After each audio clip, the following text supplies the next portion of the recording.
and long-term strategic goals. These goals will be the core focus of the rest of my prepared remarks today, and afterwards, Oded will discuss the financial results and guidance in greater detail.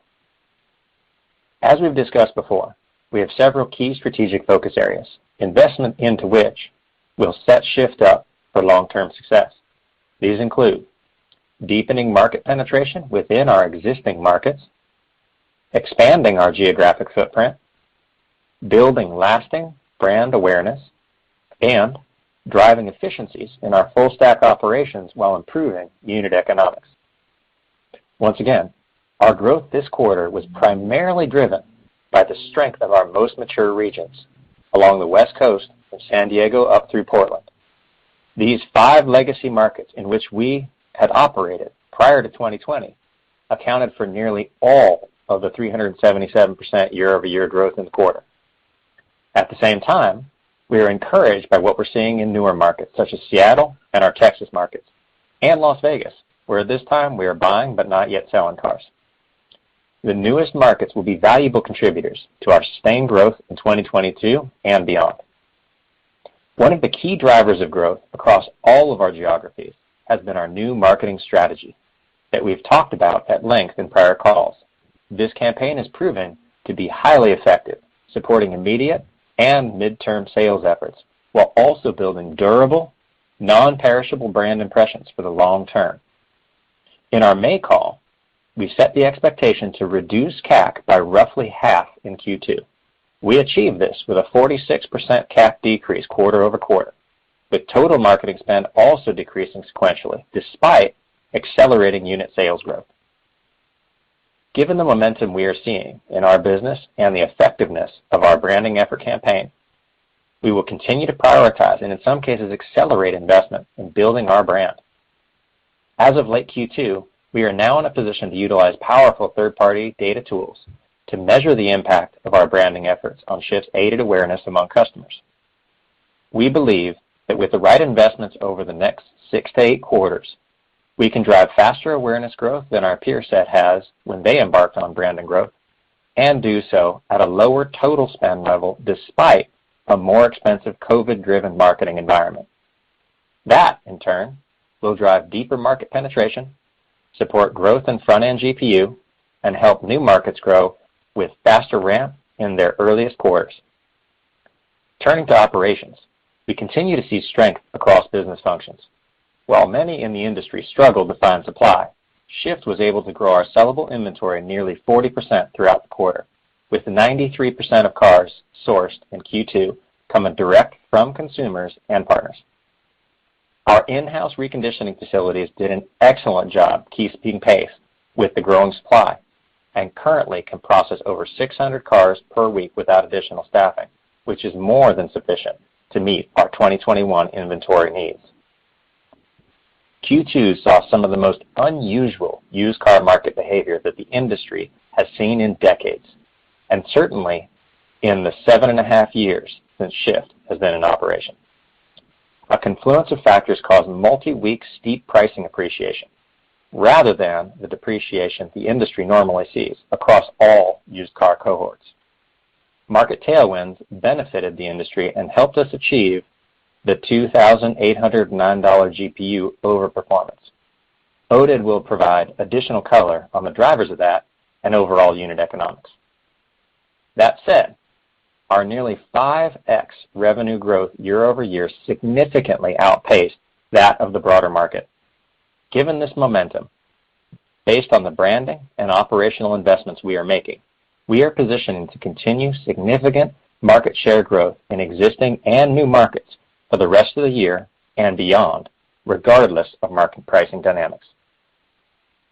Regardless of how the market moves in the short term, our strategy, technology, and operational excellence is well positioned to respond appropriately to drive growth while delivering on our mission of making car purchase and ownership simple and trustworthy for long term. I would like to thank all of our employees at Shift for their hard work and dedication to make these great results possible. Our people stepped up and delivered exceptional results. We had a great quarter, and we are excited for the growth ahead in 2021. I will now turn the call over to Oded to go over our second quarter financial results as well as provide guidance. Thank you, Toby, and good afternoon. The second quarter was a very strong financial quarter for Shift, providing record metrics across the board and demonstrating meaningful progress towards our long-term goals. I will first review our second quarter results and then share guidance for the third quarter and the fiscal year. Total revenue for the second quarter grew to $154.9 million, an increase of 377% to the prior year period and 46% to the prior quarter. Total units sold were 7,815, an increase of 240% year over year, with the e-commerce channel growing to 5,871 units, up 222%. E-commerce average selling price was $22,090, 11% higher than last quarter, in part due to pricing appreciation we saw throughout the quarter. Adjusted gross profit increased to $16.5 million versus $3.7 million in the prior year period and $7.5 million in Q1. I'll focus my remaining commentary on sequential changes. Our adjusted gross profit per unit reached $2,809 in the quarter, up 66% from Q1. As Toby mentioned, in the second quarter we saw unique market dynamics with significant appreciation in car prices. A large portion of the cars that we sold in Q2 were purchased before price appreciation really took hold and were sold at much elevated profits. We estimate that this unusual appreciation dynamic contributed approximately 600 to 700 of incremental GPU in Q2. Looking at Q3, most of the cars we are selling in the first half of the quarter were purchased in Q2 at the very peak of price appreciation in order to ensure adequate supply to meet our growing demand. As a result, we expect GPU margins for the second half of the year to be lower than they would be in a more normal environment. Given these unusual swings in market pricing conditions between Q2 and Q3, looking at average GPU over the combined 2 quarters helps to balance this short-term volatility. Market appreciation helped Q2, but is expected to hurt Q3. I'll discuss this fully in the guidance section. Other revenue, mostly F&I, was $5.1 million in Q2 compared to $4 million in Q1. We remain encouraged by the fundamental performance of our F&I business. F&I per unit in Q2, after adjusting for changes in accounting reserve, was $938, same as in Q1.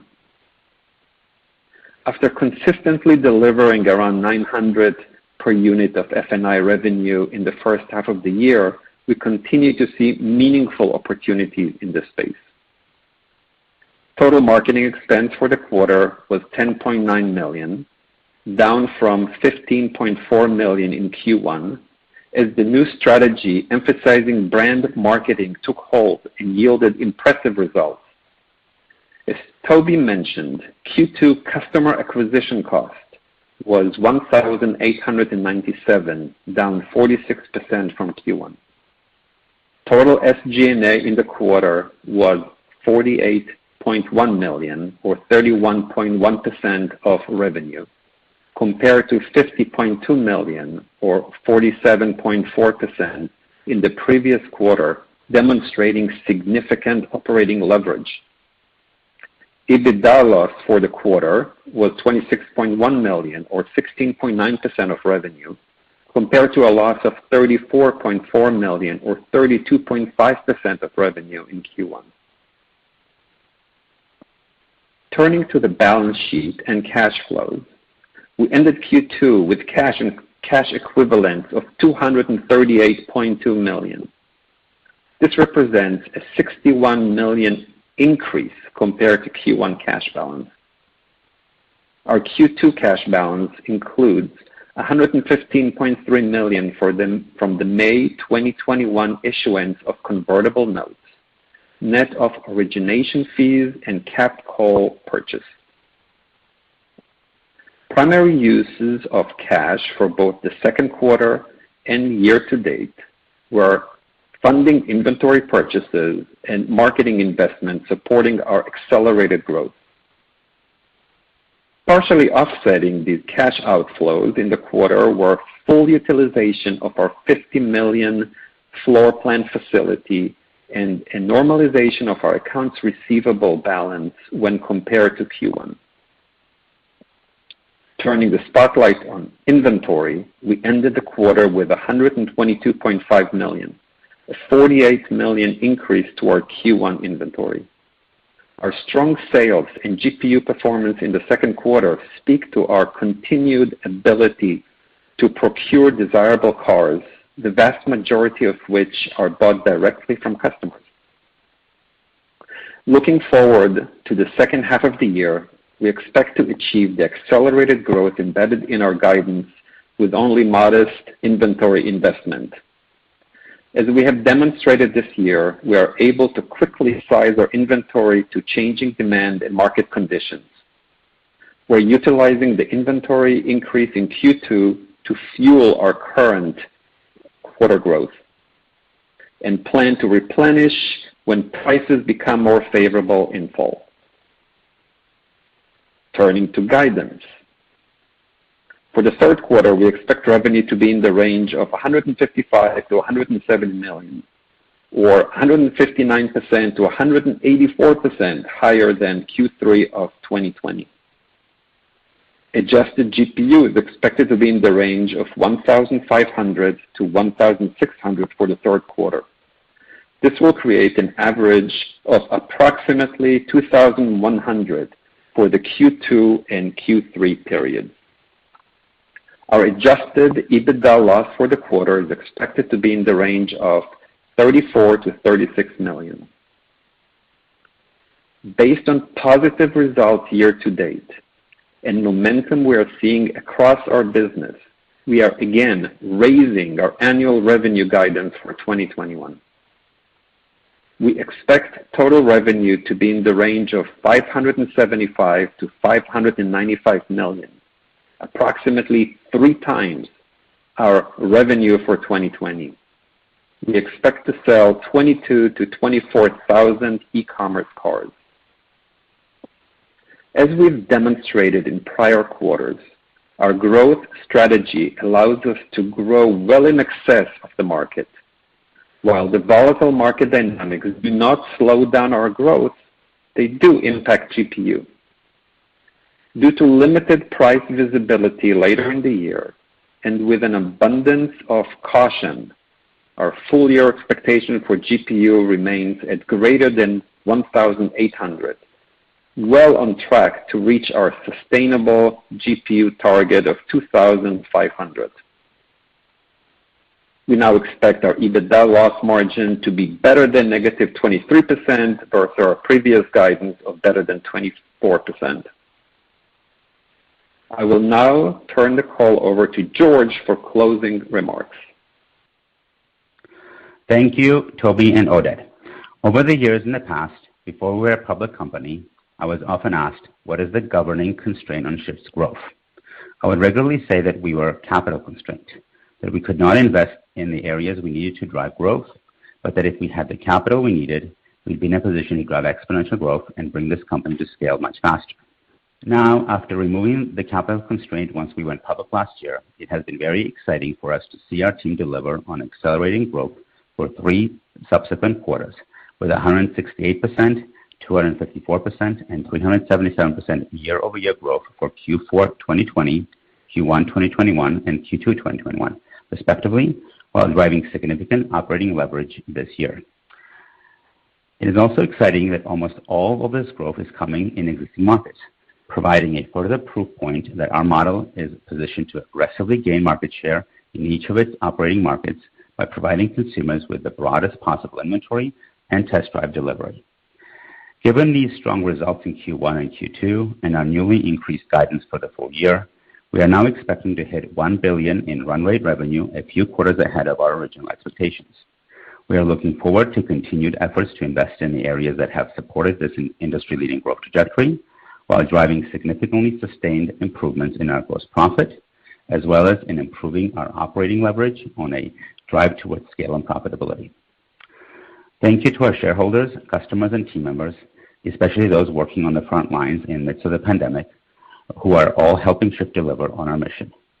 We look forward to answering your questions. Operator, please open up the line for Q&A. Thank you.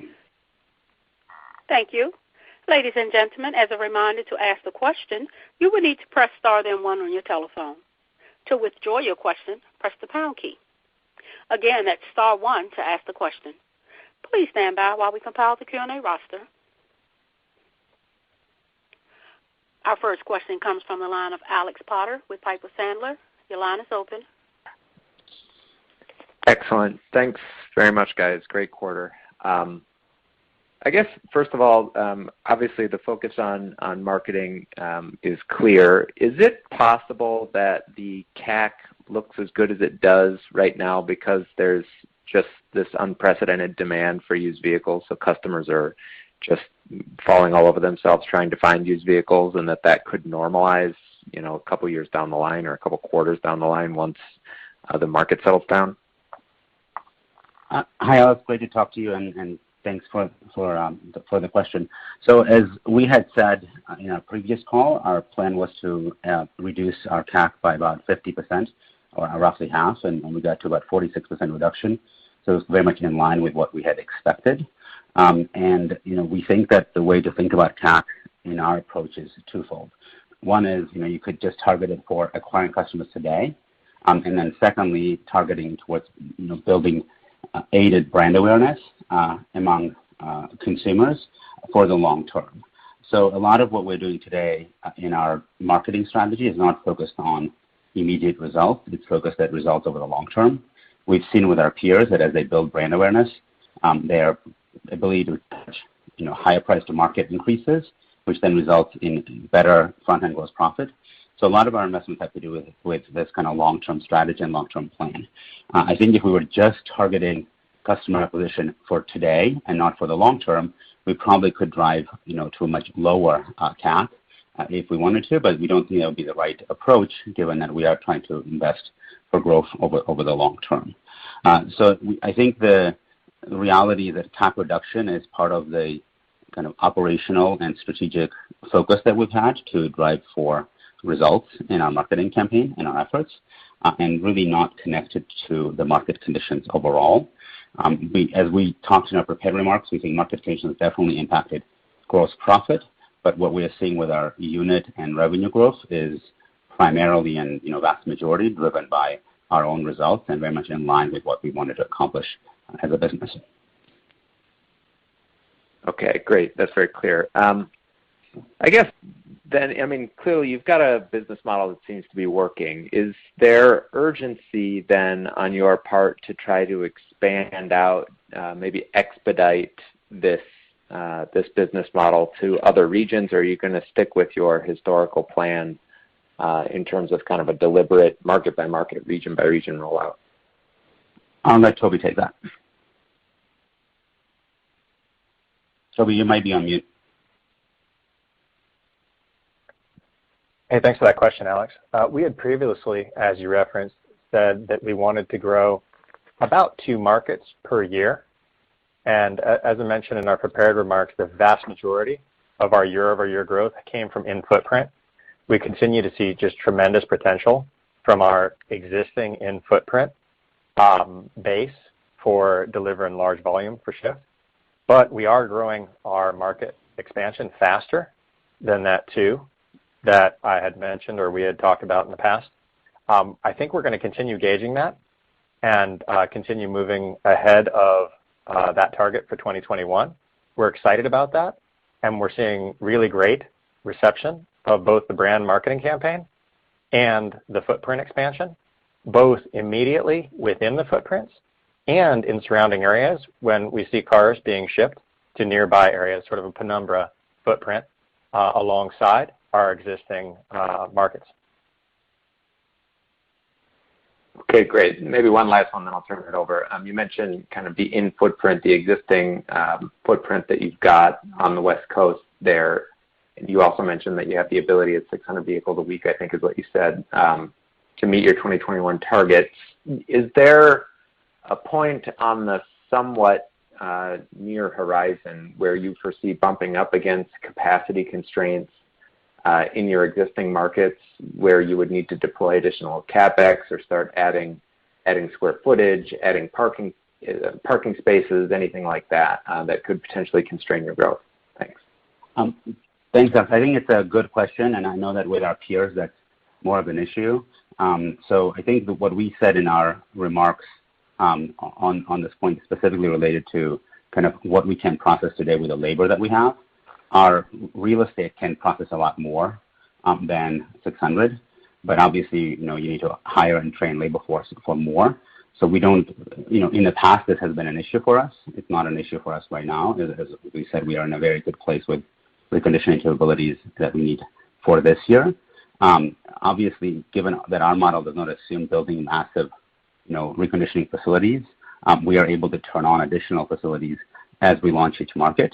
And then, the second kind of variable there is labor force, and that's kind of how we've approached, kind of thinking about what our reconditioning needs are.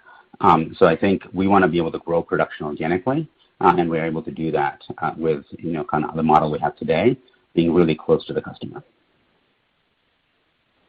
Great. Okay, thanks a lot, guys. Great quarter. Thank you. Our next question comes from the line of Sharon Zackfia with William Blair. Your line is open. Hi, good afternoon. Congratulations on the quarter. I guess I wanted to unpack what you were talking about when you mentioned, growing your brand awareness faster at lower spend than some of your peers did previously. Could you kind of help us understand tactically what that really means and how you do that? And then separately, if I look at your units sold relative to your average monthly unique visitors, it looks like your conversion went up in the quarter. Can you talk about what's going on there? Are you getting better leads? Is it something that ties into the brand strategy? I'm just curious on that metric. Sure. So I'll start with the first question. We can't really share too many details right now on that. What we can say is that, over the last quarter or so, we have gotten access to a lot more data that allows us to measure what impact our brand campaign is having. And this is partly a result of the fact that as you spend more money in aggregate, you kind of get access to information that previously might not have been available to you through agencies and other partners. And so that is allowing us to track the effectiveness of our branding efforts, really well, and to also set midterm goals for our team in terms of what we want to accomplish as far as our branded awareness. And so we believe that with the right investments over the next 6 to 8 quarters, we can achieve really strong results and drive faster growth in our awareness versus what other folks have been able to do with, what would hopefully be in aggregate less total spend. Hopefully in the coming months and quarters we can talk more about that.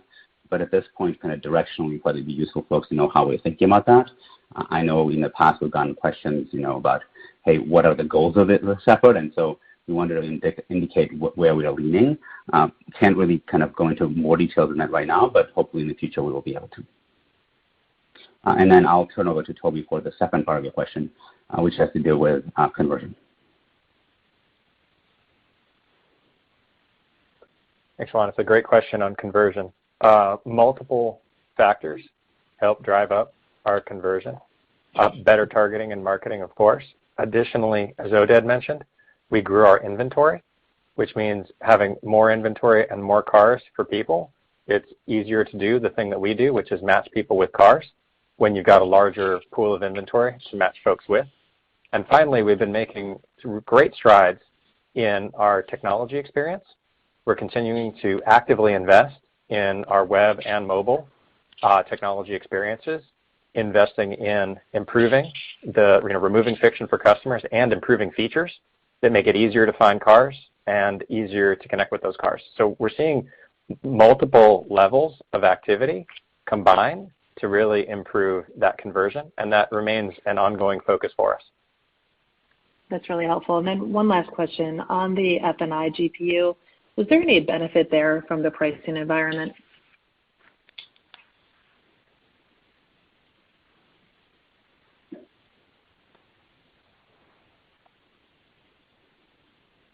I believe Toby will take that one. In terms of our F&I, at a high level, we have found that is just a great business area and business line. It's incredible value add.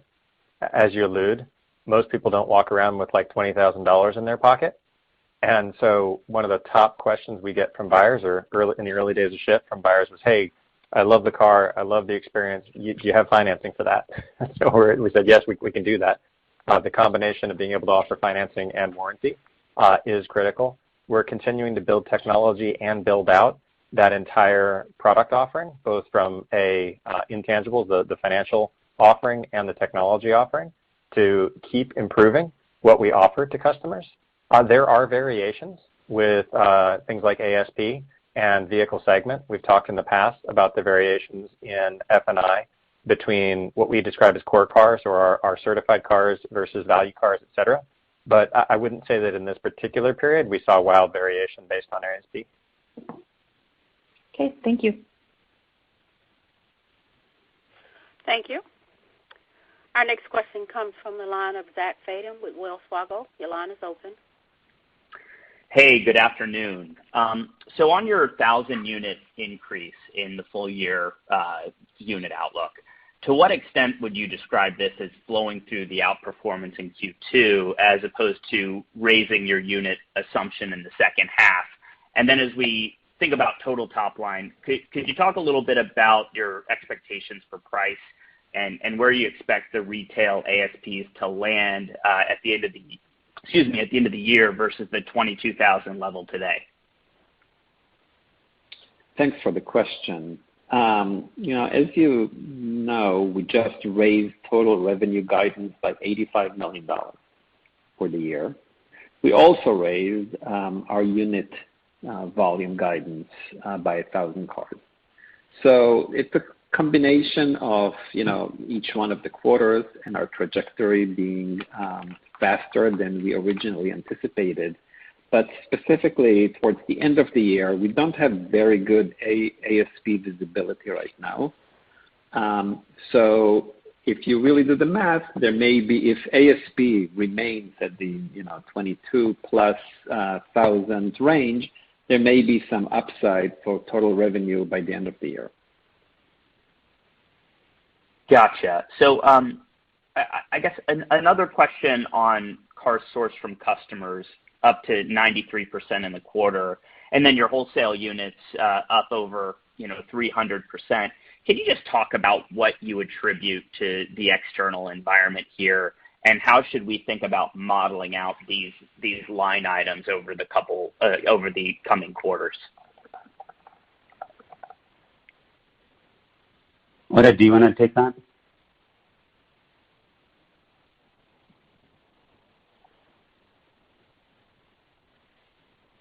Okay, so I'll take that. The way we kind of think about it, we've not really been buying cars at auction, other than very opportunistically, given the pricing environment at auction, right? So I think the vast majority of the inventory that we are getting is coming from consumers. It has historically, and we very much going to lean into that as far as kind of driving our inventory needs. And so I think folks should assume that that's what we'll continue to do. Obviously, we actually would prefer to be able to get more cars at auction if we can, but in this environment where prices are just way too high, we really kind of haven't felt like it made sense to do that. But again, I think Zach, you and I've talked about this in the past, kind of in other conversations, that historically speaking, we did not really lean into auction because our F&I numbers were not as good as they needed to be for us to be able to do more auction. But given where the F&I numbers are now, we actually are capable to do a much larger amount of cars from auction if auction prices were in a better place. And so longer term, I would expect that as auction prices come down, we would lean into that a little bit more.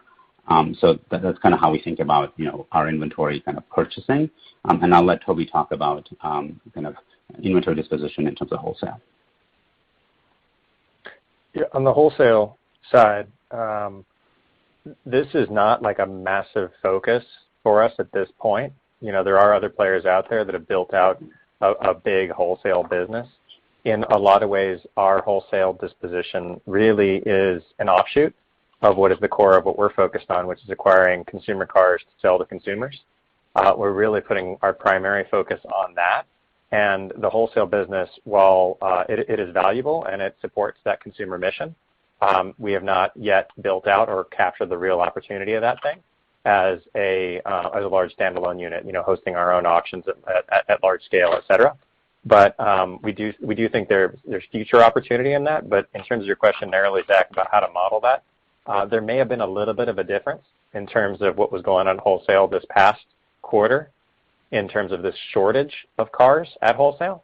Increasingly, we're seeing that normalize. And for the later part of the year and into next year, indications are that the market is returning to a normal supply state, and we wouldn't expect anything extraordinary or unusual, either in terms of wholesale pricing or supply, particularly as new car supply comes back online following chip shortages through the earlier year. So from a modeling point of view, can't be super specific on the tactics, but I think we're about to return to more of a normalized environment in the latter part of this year and into early next.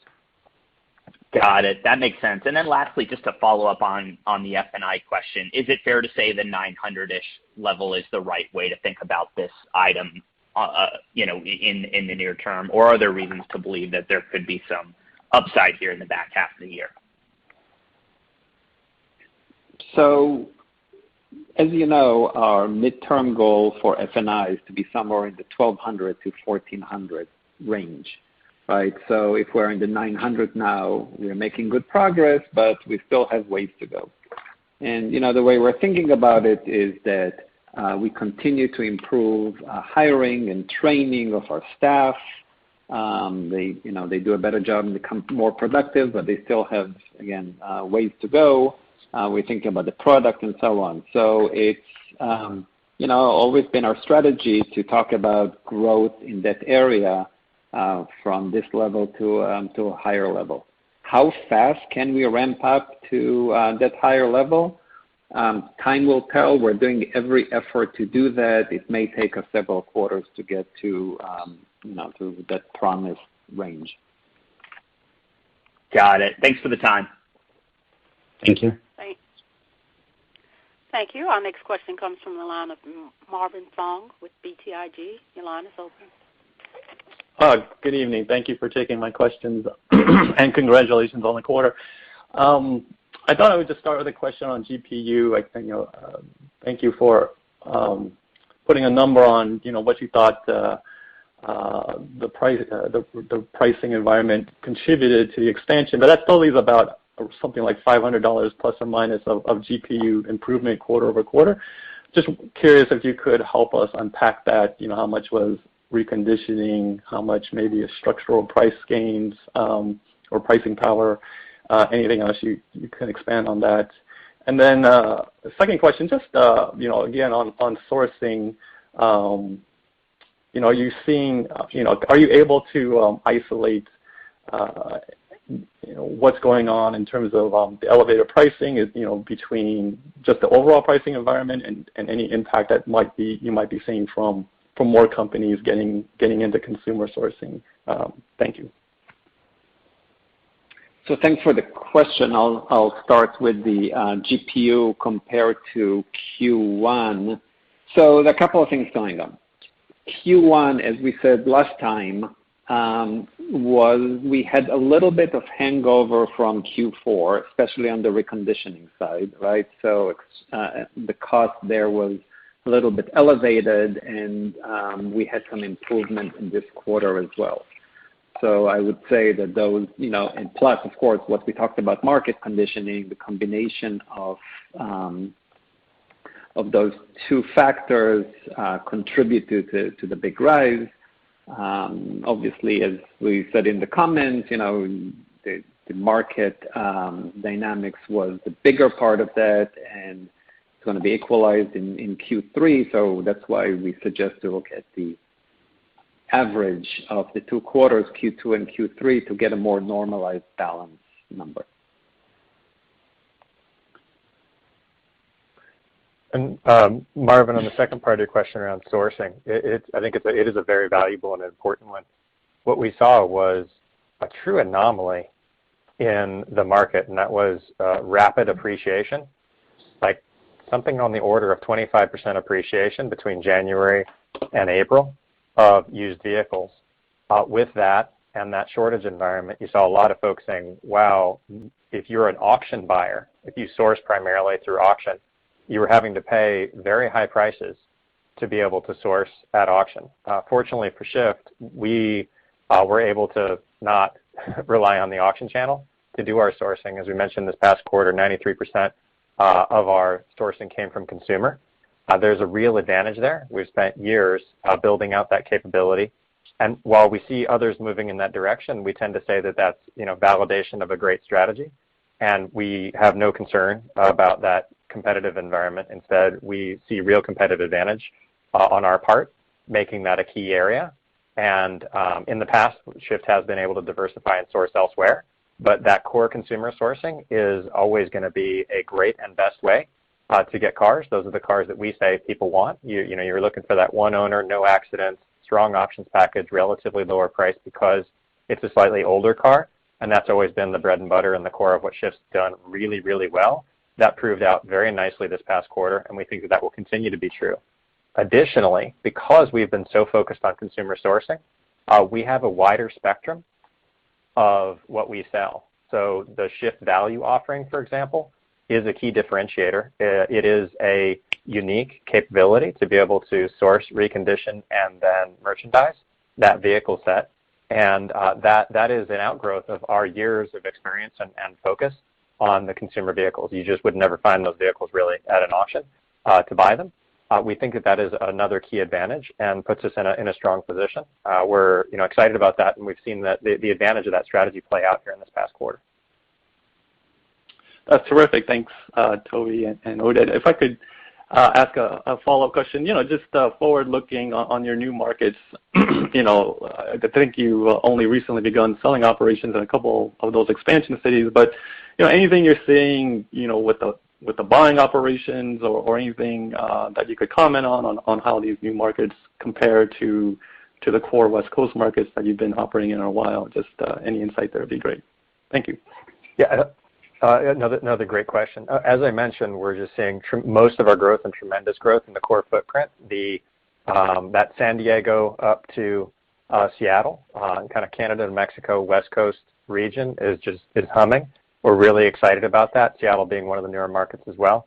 But Texas has landed very nicely. While we don't see any need to rely on it for our 2021 numbers, and we see it really as a foundation of our growth in 2022 and 2023, the rapid move to selling cars out of Dallas and are being able to have both the Dallas-Fort Worth and Austin-San Antonio markets up and running and selling cars is just real indication that we're bullish on the market, and it's going really well. Furthermore, we're super excited about the idea of Texas being a great anchor for the central and eastern United States. We built out our entire footprint on the West Coast with interlocking, mutually supporting regions. You can shop in LA or San Francisco, anywhere up and down the West Coast, and now from Texas. And we see that as a great beachhead to just build out through the central and then into the eastern United States. So we're feeling really bullish on that, and there's been great reception of the Shift offering there in Texas. That's great to hear, and congratulations again. Thank you. Thank you. As a reminder, ladies and gentlemen, that's star one to ask the question. Our next question comes from the line of Basham with Wedbush Securities. Your line is open. Thanks a lot, and good afternoon. My question is how you're thinking about managing growth versus profitability here. It seems like demand remains really strong. Your inventory sourcing capabilities are really strong. And while GPU might be coming in a bit, it does seem like you're taking your foot off the gas a little bit as it relates to growth. First of all, is that accurate? And if so, why? Why wouldn't you try to drive more units if you have the ability to in a strong demand environment? So I'm not sure I understand your question, because the growth pattern that we have exhibited, going 5 times more than last year, and just raising our guidance by $85 million, I think indicates of pretty fast growth. We have to think about the way we grow the company in our existing markets and the infrastructure that we have to support all of that. We are continuing to increase our capacity in things like reconditioning. Capacity has been growing just since the few months I've been here by more than 25%. Our sales force is growing, serving our customers better. So we are doing everything we can to grow the top line in a very fast way. Our guidance again indicates that we're going to grow revenue this year by 3x compared to last year. So I don't think we're not trying hard enough to grow. Okay. I was just noticing that your guidance implies, in terms of quarter-over-quarter unit growth, a slowdown relative to what you just did in the past quarter. So it seems like you have the ability to scale, but you're slowing down that scaling a little bit. Yeah. Seth, I think it's consider important. the market dynamics we're here right now. We have a great inventory position. We want to maintain that. But we also have to be cognizant that the market is expensive, right, for purchasing cars. And in order to grow our GPU and maintain profitability, we have to think about how fast we grow the inventory at the same time. So there are many considerations here. Seth, I think it's also important to remember that Q4 historically has very strong seasonality in this market. I learned this as a tough lesson back in 2014 and 2015, and so in general, we tend to be quite conservative in our assumptions about Q4. Oded spoke about that in the prepared remarks, and so across the board, we are pretty conservative in our assumptions about Q4. Obviously, so part of our assumption here is that ASP will come back to normal levels in Q4, and potentially even, we'll have a steeper seasonality curve than normal because of how Q2 and Q3 have gone, right? So as a result of that, we're being conservative about Q4, and obviously if ASP does not come down, there'll be upside to what we've already said as far as 3x growth for the full year. Got it. Thank you. Thank you. Our next question comes from the line of Ben Sherlund with Cantor Fitzgerald. The line is open. Hey guys, thanks for taking the question. So your customer source vehicles, just going back to this, came in at 93%, which is pretty significantly above some of your competitors. Does this suggest that you might have some pricing power on the vehicle acquisition side, down the road? And maybe if you could kind of talk about how the pricing or the sourcing of vehicles varies from newer markets versus older markets. And then I have a follow-up on CAC, if I could. It's a great question. And I'm going to answer it both in terms of sourcing as well as selling. We do believe, and core to our strategy, is that building out the Shift brand as a destination for selling or buying your car does create long-term pricing advantage, allowing us to trade at reasonable marketplaces on both sides of that thing. In the short term, we do think we do have an advantage, as mentioned this past quarter, of being able to move our pricing quickly along with the consumer market so as to not necessarily be dependent or subject to the auction inflation that we saw. And we were able to move to a 93% mark with that consumer sourcing. But again, the long-term sourcing pricing does relate back to great customer experience and our brand journey, and we're coupling both of those. We believe we have the best customer experience in the industry on both sides for buying or selling your car, and we want to brand that. Shift's number one challenge is that we're great, but people don't know about it. And so we do think that that brings with it both through the funnel conversion advantage as well as pricing power, if that makes sense. Okay, great. And then on the CAC side, maybe if you could just talk a little bit about how CAC varies between some of your more established markets like San Francisco versus some of the newer markets. And then also, sorry, go ahead. No, go ahead.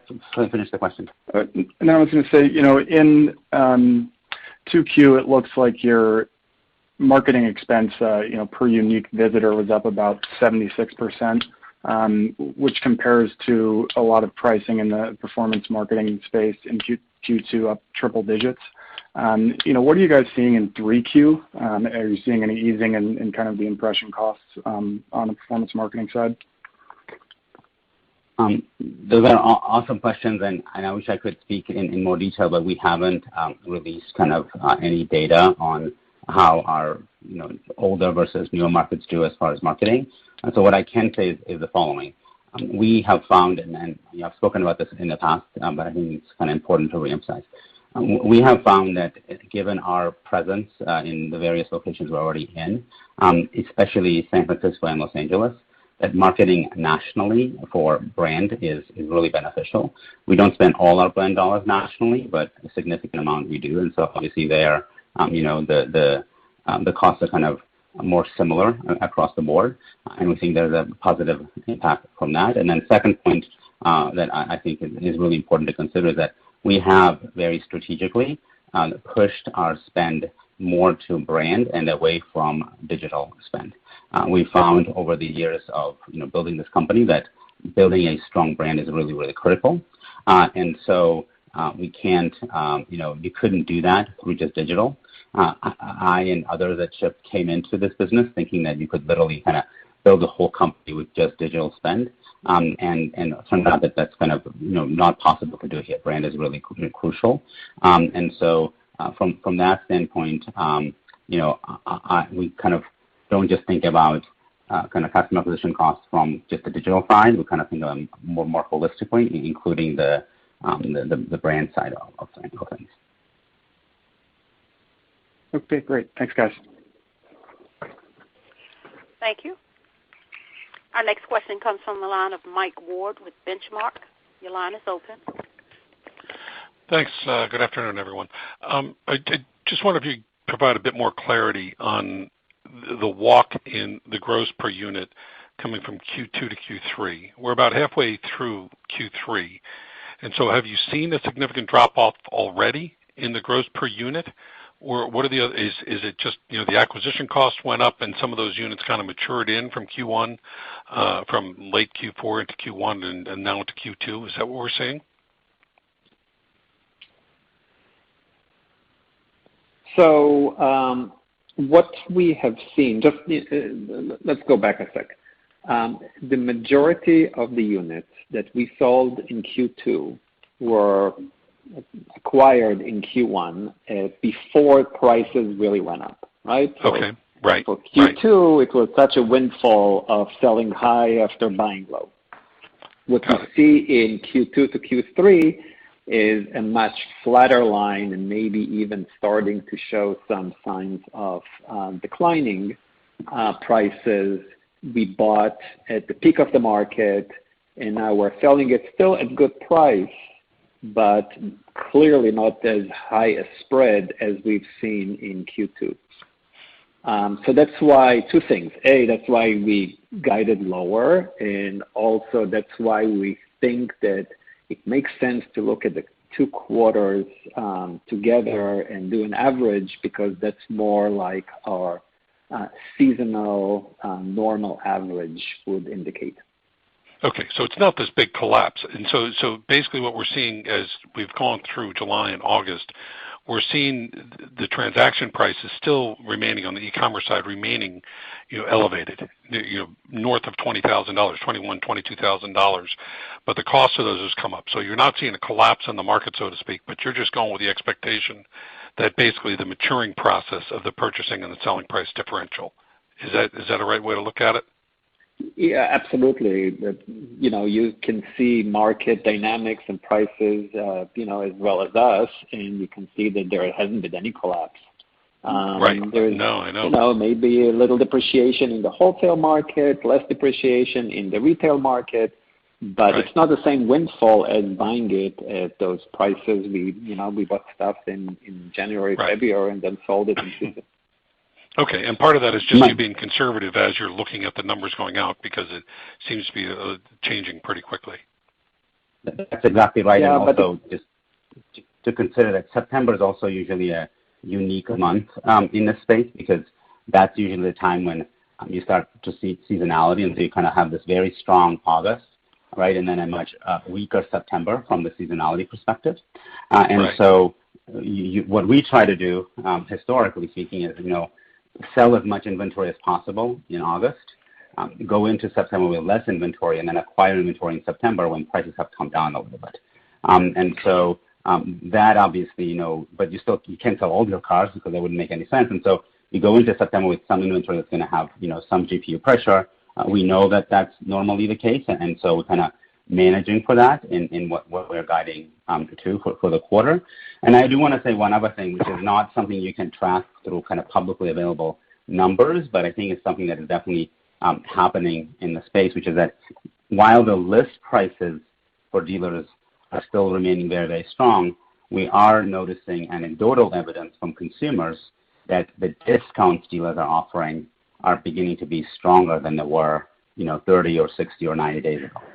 And so that will, there's an indication to us that you will see some kind of reduction in prices coming into, future months.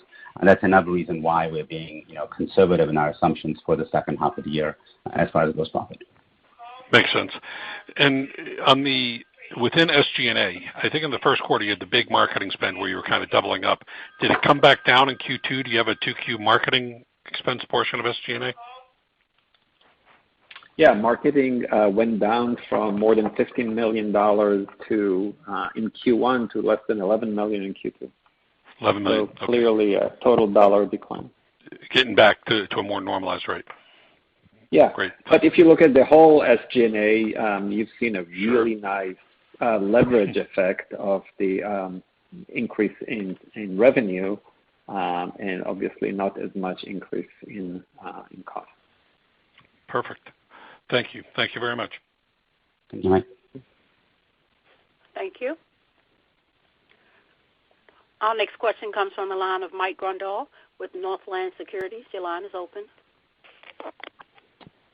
Hi, guys. This is Owen on for Mike. I just have one quick one. In terms of marketing, are there any major updates here or areas you can call out that are resonating with both buyers and sellers? Well, I think it's kind of hard to say more than what we've said in the question so far, which is that, we've reduced our CAC by 46%, which is very much in line with what we had said would be the case. And we're seeing really positive momentum in the marketing that we're doing from the consumers, obviously, on both sides. We're really excited about the data that we now have access to and kind of what that's allowing us to see in terms of what the reaction is. We can't really kind of go into more detail than that, but we think that the marketing campaign is having a really positive impact. But I do want to underline one more time that this is not a kind of 1 or 2 quarters outcome. This is a multi-quarter investment that you're going to be making for a long time, because that's how you build brand. And we think that doing that will have very positive medium-term and long-term benefits to the business from customer acquisition perspective and from gross profit perspective. Got it. Thanks for taking my question. Thank you. Our next question comes from the line of Brian Nagel with Oppenheimer. Your line is open. Hi, good afternoon. Hi, Brian. Congratulations on a great quarter. Thank you. So a couple questions. I'd like to be follow-ups. But first off, just with respect to the market, the market growth we talked a lot about, but at what point do the new markets become more of a needle mover from a volume perspective for Shift? I mean, I hear what you're saying now. You continue to have such strength in your existing markets, particularly those in the Western or the West Coast of the United States. But as you push into these new markets more, east, if you will, at what point do they really start to stay really, become a matter more in the total volume growth of the company? It's a great question, Brian. Thank you for that. What we're seeing is we see the newest markets, the Texas market, the Seattle markets, likely to make a bigger difference next year, so in the 2022 timeframe. And the reason is we have pursued a strategy that is go deeper in our existing markets over time, which means they're pretty substantial market presence in each of those existing markets. And so for a new market to catch up to that and make a significant difference, it takes a little while. It doesn't happen like in 3 months. It's more like it takes it about a year or so to start hitting its stride in terms of total volume. That's a different strategy than if we said, hey, we're going to launch like 50 markets and then each new one adds a little bit. And we've articulated not that strategy, that we wanted to go deeper, get a lot more marketing and brand present leverage locally, as well as create an ecosystem in our regional strategy, our sort of super regional strategy. And so that's why you might see we see those markets both incubating for a little longer and becoming part of an interlocking system. We've talked a lot about the interlocking regions that kind of support each other from a brand presence and total inventory point of view. No, that's very helpful. I appreciate it. Very helpful. And then the second question I have, just with respect to marketing and the focus now on brand building. So you talked a lot about the shift that happened over the last few quarters. I think in the prior question you discussed the lowered marketing dollars Q1 to Q2. So as we watch the marketing continue to unfold here, what should we expect? Is it more of the same, or will there be over the balance of, say, 21, will you see new efforts come in that help this branding campaign?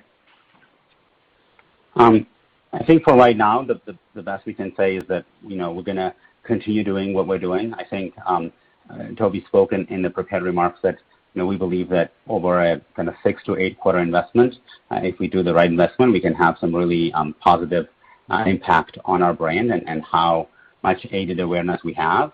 And then, that obviously has really tangible implications for our GPU and customer acquisition costs over the long term. I don't think we can kind of say more than that at this point, but we think that at minimum, continuing what we're doing will be very much the case for the next few quarters. Obviously, as our volume grows, the total dollar amount might increase, but we think that the CAC where it is now is in a good place. Got it. Thank you very much. Congrats again. Thank you. I'm not sure any further questions in the queue. I would now like to turn the call back over to George for closing remarks. Great. Well, thank you, everybody, for joining us, and really appreciate your questions. And we'll look forward to speaking to you one-on-one in the coming days. Thank you. Ladies and gentlemen, this concludes today's conference call. Thank you for your participation. You may now disconnect.